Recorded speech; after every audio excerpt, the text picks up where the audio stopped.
Hello, I'm Andrea Goodman, the host of Talking Choral Music. Our guests today are two chairmen from the New York and Greater Boston Choral Consortia.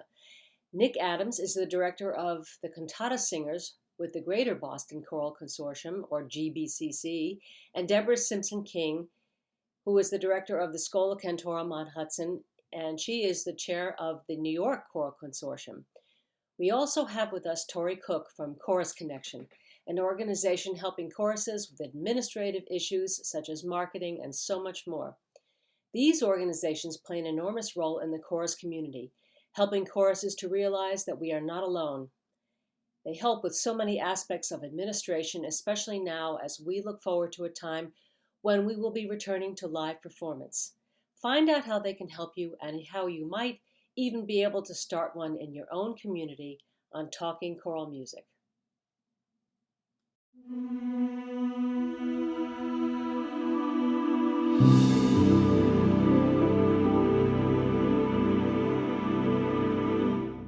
Good afternoon, everybody. Hello, Tori. This is Tori Cook and Nick Adams and Deborah Simpson King, excuse me. We are here to discuss the role of a choral consortium, and you couldn't get two bigger choral consortiums than the one in Boston and the one in New York. So Tori and Nick will be talking to us about the Boston Choral Consortium, which has been around for a long time now because I remember your beginnings.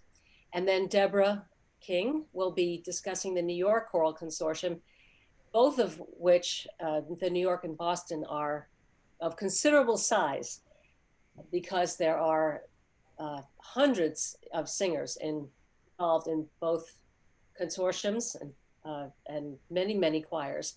So we'll just start at the very beginning. So Nick, maybe you can tell us what's the impetus to set these organizations up in the first place? What year did the GBC start up?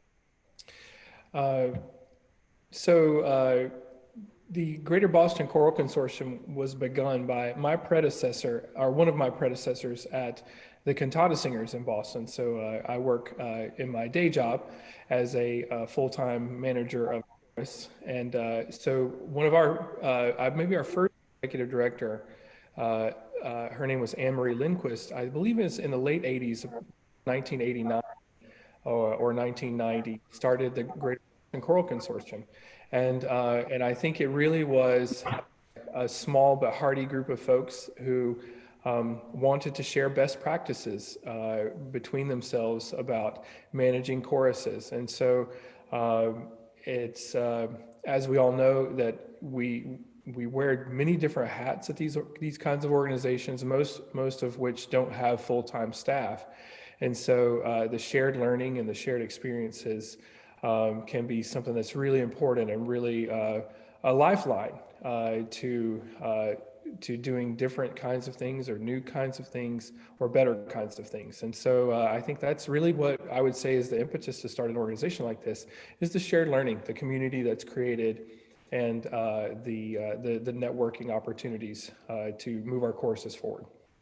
Wonderful. And Deborah, I'm not sure if the New York version started after Boston. Can you tell us about your beginnings too? I'm not exactly sure when Boston began. The New York Choral Consortium had its earliest roots in the early 70s. Oh, well. And in typical New York fashion, it was very practical. We have the several major concert halls where the major symphonic choral organizations play, and we didn't want to have calendar wrecks. And so the 5 or 6 or 7 at times men, yes, men only at that time, who were the conductors of those organizations, once a year would sit down in one of their living rooms with a few bottles of wine and would figure out calendar. And those are our roots, and that goes way back. Obviously, that was not a very formalized place to begin. I don't think anyone really thought at that point that they were founding a thing, and probably would have been surprised if they'd been able to have a telescope 50 years later to see where things had gone.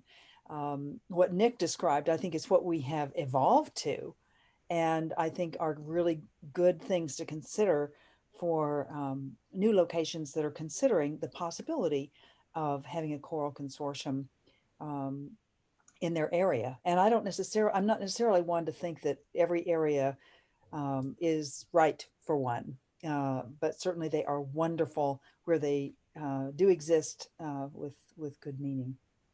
Yes, I remember in the early days, we used to joke in New York, on any given Sunday in April, well, which St. Matthew Passion do you want to go to today? So obviously the consortiums play an important role in terms of scheduling and calendar. It's really crucial, especially in Boston and New York, at the big cities. You have to schedule things. Otherwise, you do have two of the exact same concerts at the exact same time with two different groups. So Tori, can you tell us what role the consortium plays in the community and why is it necessary? We talked about scheduling. Can you add to that? Yeah, definitely. I think that it has benefits for both, choral organizations themselves, but also the public as well. For choral organizations, it's a great opportunity to network and connect with each other. We do a lot of resource sharing, like music file or music library sharing, riser sharing, that sort of thing. Maybe there's a lot of networking between, job listings going on, changes happening in the choral world. So there's a lot of that sort of thing. I think from a public standpoint, something that GBCC is trying to do is become more of the place where people can find choral activities going on, find again like choral positions that are open, that sort of thing. So it's a way for people to find and support arts in their community as well. Ah, I see. So some of the other things that the consortium does, obviously it's going to take money to do some of these things. So you also, anyone can jump in with this answer. You have fundraising for your own activities. You have a staff. Nick, you mentioned you have a staff, obviously. And does the New York one have a staff? I couldn't imagine that you wouldn't have somebody. You're kind of looking at part of it. We just have a board, and we really have just an incredible board. We have 13 on the board right now, and everybody has a specific duty, and everybody knows what it is and goes about the business of doing it, and they do it with great intelligence and dedication, and we're the richer for it. I think it's arguable that the chair position that I'm honored to fill is somewhat like an executive director. And maybe at some point they will make that decision to transition to paid staff, but we don't right now. So do you do fundraising for the organization? I think GBCC does, but anyway, I'll ask you first. And actually, we don't. And every now and then we'll do a little flurry of fundraising, pretty much word of mouth. People we know would be interested in contributing to a specific effort. One good example is when we hosted Chorus America's CMI a couple of years ago. That's Chorus Management Institute, for those of you. Right, right.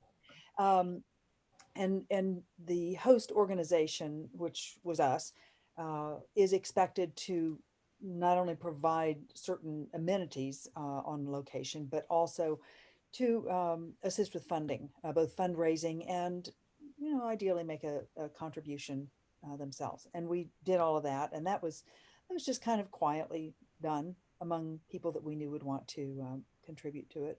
And actually, Chorus Connection, Tori's organization that she works for, was one of the co-sponsors of that. So a lot of good people coming together around good activities.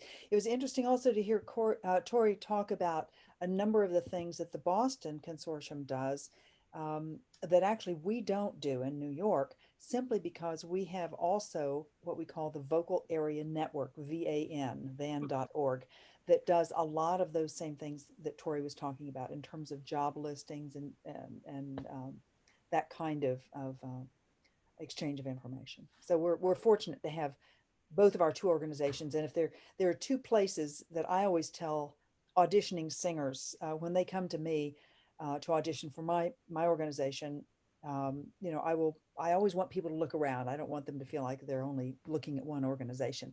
And I'll say there's two places to look. One is van.org, the other is NYCC. And those are the places where you'll find information on all the choirs in town. So Nick, the same thing. What does Boston do aside from the calendar, which is that's the biggest part of the job, right?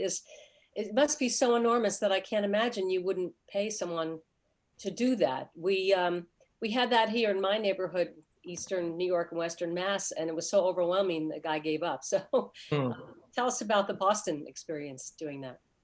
We do have a quarter-time administrator, which really takes the pressure off the board. We do still have very much a working board. I'm the chair of that board, and Tori is a new board member, and she can say with a whole heart that it's a working board. and so, but having the administrator does take the pressure off some of the day-to-day tasks. And so I think Boston, we're seeing a little bit of a refresh of the vision of what our choral consortium can be and what we'd like to do. And really, before the pandemic, we had gone through a pretty extensive strategic planning process that included one major event, well, actually two major events each year, one dedicated toward artistic endeavors, and then one dedicated toward administrative endeavors. And so we held an event kind of for the first time this past February at an admin conference. So it was a one-day thing, and in the morning we had two presenters. Tori was one of them, and I was another presenter through my day job at the Cantata Singers. And in the afternoon we had two other presenters, and really it was focused on helping organizations build administrative capacity, whether it was fundraising or board staff or board volunteer relationships to marketing and then public relations. And so we had almost 100 people come out to that conference, and we're like, well, wow, there's a need for this and a desire for it. So we made the decision then that we were going to do that every year. And then the previous fall, we had an event with Alice Parker where we brought in conductors and the more artistic leaning folks within our consortium for a more of an artistic conference. And so the success of those two things kind of shifted our thinking to say, we'd like to do this every year. And so in addition to the calendar offerings, in addition to being a resource for choruses and singers who might be coming to the area and say, I want to sing, in some capacity, we want to do those things, but we also feel like we're in a place that we could do a little bit more. And we do fundraise a little bit. We want to do more so that we could have a little bit more money to do some of these bigger endeavors. But yeah, I think in a perfect world, I know we're all crossing our fingers for good news with a vaccine, but once we see our way clear of that, we're hoping to get back to those activities. Oh, great. Of course. One invaluable aspect, I remember years ago when I was directing the Concord Chorus, every program that we printed for every concert, on the last page was the GBCC list of upcoming concerts. So everybody who came to any concert at any time in the Greater Boston area saw a list of what was coming up. And that was really terrific, so that you can go to something every day if you wanted to and you knew how to find it. So can you imagine this before the internet? I don't know. New York City, we spent a lot of time licking and stamping. So Tori, we talked about all of the many of the things that the consortiums do, but is there anything we left out that might not be so obvious that we haven't covered? You do a little bit of everything with Chorus Connection. So yeah, I mean, I think that choral consortia, so it's tricky because, as Deborah was saying, choral consortia are really operated by volunteers. And as I believe Carol from the San Diego Choral Consortium will tell you, it's always the volunteers who are already volunteers of the other choral organizations. And so they have very limited time and capacity to do things. So, I mean, I definitely see huge opportunities for us to just be better at fundraising, operating, doing as much as we can with, the little time that we have. I definitely, with the pandemic, see an opportunity for choral consortia to really help choruses survive this thing and to help bring the community together as a whole to support each other, to build partnerships with each other, and to also build partnerships with the community as a whole, not just arts organizations, but other nonprofit organizations, concert venues, things like that. So I'd really love to see us step into that role when we could find the time to do that. So yeah. I can think also, I remember when we had our little Berkshire Hudson singing website here, it was a great place for a conductor to go to see, when was the last time King David was done, and was it ever done? So you can look and see a list of repertoire and see what the community really needs to hear, and program that way. And that was really great, because then, when this finally disbanded because of the administrator being overwhelmed, all of a sudden we found that there were 2 or 3 King Davids within our little spot in the United States, almost because it's in the air. So in the springtime, that one year, everybody was doing it. So I think that, I assume that's on your website, that kind of, both of your websites, that kind of thing, to be able to program seeing what was done and seeing what's going to happen in the future. So now, in regards to the pandemic, I tried not to make these interviews be too time specific, because I'd like them to play on forever. But I can't think of a more important time for the role of the consortia to be able to help us, all of us, singers and conductors and administrators, through to reopening, to what are we supposed to do, and and a first place to go to for advice, aside from our local Board of Health. So maybe, Deborah, if you can speak about that. Probably your board got together and discussed your role in all this. Have you thought about that and what you can do to help us through this? Or Yeah, a little bit. yeah. We have we always have our annual meeting in June, and that's connected with the Big Sing. You were asking about other activities that Oh we yes, that's have. important. Yeah. So we have the Big Sing in June, and just preceding that, we traditionally have our annual meeting. And this year, 1 week before the annual meeting, the George Floyd event took place. And so the world was kind of exploding, and we already had what I'll call pandemic 1. I call that, the awareness of Black Lives Matter movement. I look at as, an ongoing but suddenly realized pandemic as well. And, the amount of angst in that room, which of course was a Zoom room, all of us on little tiles, it was pretty strong. And I knew it would be going into it. And so going into it, we had made plans, we as a board had made plans to institute a new chair role on the board, which is called Diversity in Action. We have one of our new board members is the chair of that area. And during the course of the annual meeting, I just opened it up to the members overall for a few minutes. And I said that, we have a meeting to get through. We have a new board to elect. We, have things that we need to do here and accomplish on an agenda, but I don't want to shut down the discussions that need to happen. You tell me if you would be interested in some sessions this summer, if we were to put them together on these various topics. And Tori, you were part of the answer to that. We actually did 3 summer Zoom sessions around 3 different topics. And that was something that we had never done before. Pretty much the summer was the, planning period, like it always has been for all of us. But we had a diversity in action session. We had another session around ways to work with your board and do some planning during the season in which maybe the singing is more in a dormant area. And then, Tori offered an administrative session as well on working with venues. specific to the pandemic period. What are we asking of the venues? What can we give the venues? How do we interact in this new period? So those were some things that took place last summer. And the conversations continue. Our bulletin board, we do use Chorus Connection as our communication portal for NYCC. And our bulletin board is somewhat active. People will ask each other questions, and whether they be administrative or artistic questions. We monitor it to make sure that it's not used for self-promotion or whatever, but legitimate questions of each other.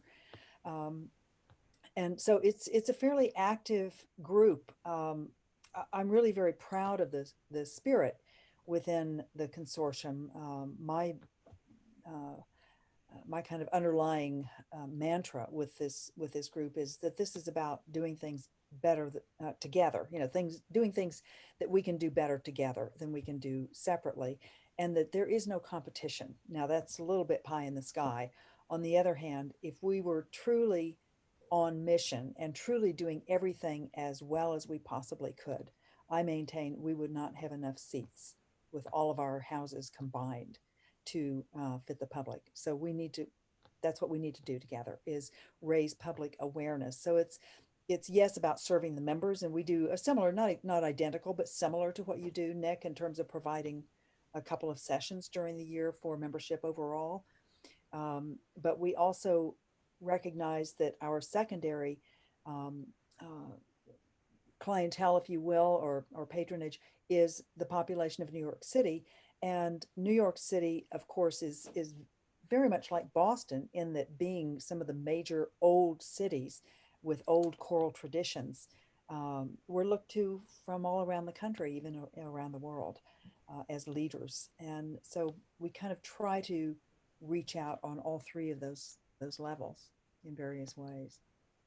Great. So speaking as active and flexible, we try to just stay flexible to what the members tell us they need, in between doing what we regularly do that we know serves a purpose. So I would think then, Tori, for instance, if someone in any other city wanted to begin a consortium of their own, you would be the perfect person to go to ask how to do that. So you want to speak about that? Tell us how that this could be done in any other place that doesn't have one already. Yeah, so actually, a couple of years ago, I think Deborah was probably the first person that I spoke to. I actually contacted all of the choral consortia that I could find online, and together I interviewed, the presidents at all of them. Excuse me. How many do you think there are out there? I think at the time it was around 8 or 10, something along that lines. I'd have to double check. It's been like I think it's been like 3 years at this point. But we actually put together an ebook. It's hosted on Chorus Connection's website, and I'll actually send you a link to the ebook as well. But it's pretty comprehensive. It lays out the steps for getting started, different programming ideas you can do, how to file as a nonprofit. It really takes you step by step how to set it up. And I spoke with a woman, Mary, in Central Texas, who used that book to help get her consortium off the ground. And then we did a blog interview with her, and we did some follow-ups as well. So we have a blog that talks about the benefits of choral consortia, and we have the ebook as well. That's great. So Nick, in closing, is there something you want to let people know about the Greater Boston Consortium so that anyone going to that city would be able to find anything they need, whether it be a concert to go to or a choir, as you said, but is there something else? Sure. I will plug Tori's work. She just recently helped us revamp our website. So if anyone is interested in the Greater Boston Choral Consortium, head over to our website. It's www.bostonsings.org. Yes, by the way, that will all be in the show notes, all of your links. So please look down below the screen, you'll see them all. And, obviously things look very different in a time of pandemic, but we hope to be back to normal, whatever normal might look like after this is over, and back to our regular activities. But for now, I think we're trying to hang in there together And we would be happy for anyone to reach out to me or our administrator. Of course, all that can be found on the website. If you're interested in choral activity in Boston, we'd be glad to help out. Great. And Deborah? Well, very much the same in that our website is kind of our hub, and our website is managed by Tori's boss with Chorus Connection, but Jacob's on our board, and that's always incurring updates. We've recently put in a new area that is the diversity in action area, and we're developing resources around that area. If anyone has specific interest and need there, repertoire resources, administrative resources, outreach resources, and so forth. You mean that the choirs also, the various administrators from the choruses can go, as well as anyone of a consortium can go and look at this and find this? Yes, of course. Oh, great. And we also have a PowerPoint that actually I put together when I became chair, just because I didn't know the history. And so I went to people to kind of learn, and ended up doing a session with Ann Bourne a number of years ago for Chorus America, and put together a little PowerPoint on our history, and that lives on the website as well, if anyone's curious. That's great. And Tori, any other final thoughts? No, I just wanted to say thanks to all of you for all the work you do. It's been a busy time, but and Andrea, we really appreciate you letting us talk about this and the importance of our organization. So thank you. Yes, I can see probably in the spring that anyone who will be watching this is going to be hanging on every word to see what's happening in the cities in terms of, are you doing a concert yet? Are you doing a concert yet? Did somebody show up? How many people showed up? Do you think it's okay? I don't know. Let's find, what does your Board of Health say? So it's provides such a wonderful service to all of us. And, you know, I don't even think we realize or appreciate enough what you do because we almost take it for granted now at this point, which is really a shame. But it's important for everyone to go to the website, check it out, look and see what it is that's on there that can serve you, because you'll find something, I promise you. So thank you, everybody. And well, we look forward to seeing you at your concerts in the near future. Thank you. Thanks, Andrea. If you like this video, just click the button below to subscribe, and thanks for watching.